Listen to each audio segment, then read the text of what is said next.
This is Hidden Killers Week in Review. A look back at the most prolific stories of the week.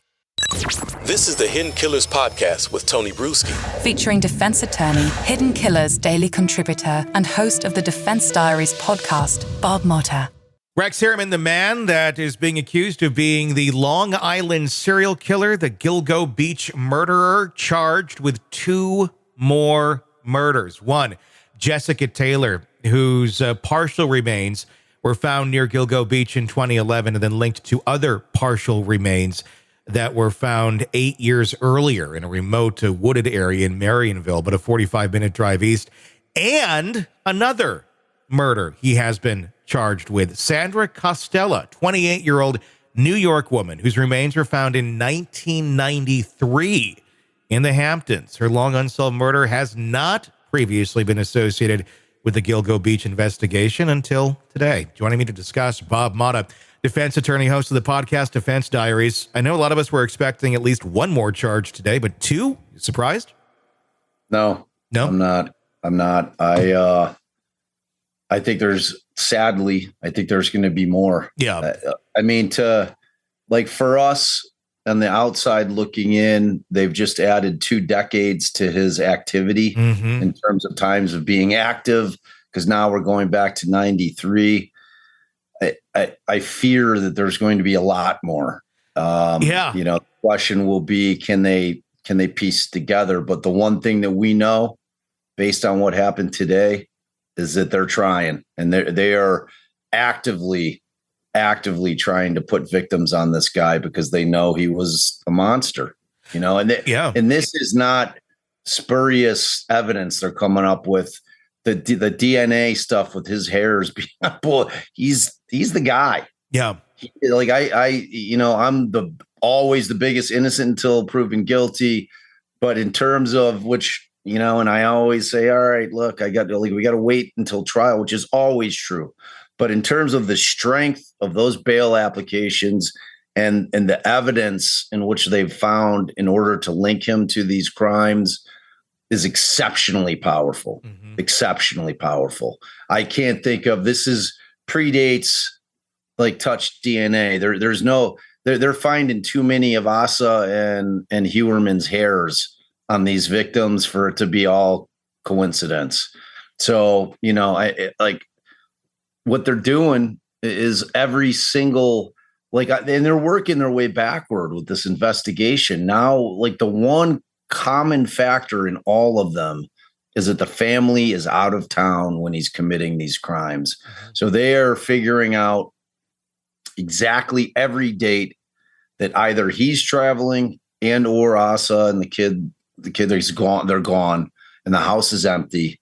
They're then going into NamUs. They're saying, all right, who died, in and around this area, who went missing in and around this area on those dates. And same with anywhere he traveled, they're putting, they're connecting those dots. They're going back to those agencies and saying, did you get any, was there any biological left? Do you have any DNA, probable DNA?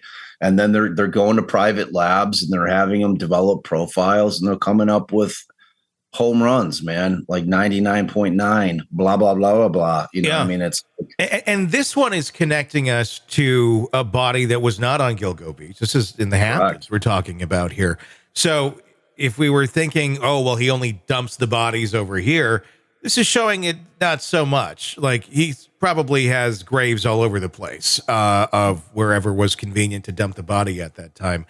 1993 in the hat. Just think back. It's like The Bodyguard was a new movie at the time. Sure. I was a kid.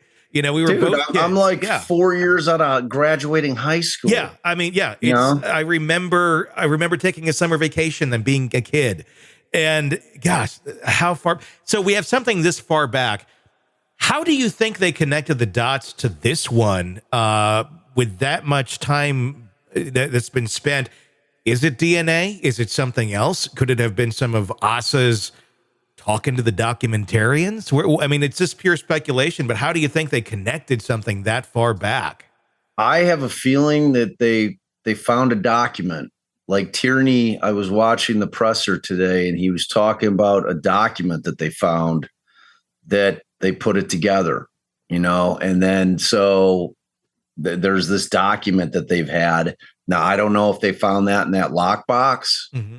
I don't know if they found that when they were going through his massive amount of hard drives. I mean, the amount of data that they collected from his devices is mind-blowing and terrifying. I mean, I think that they said during the presser today that there were 43 SD cards.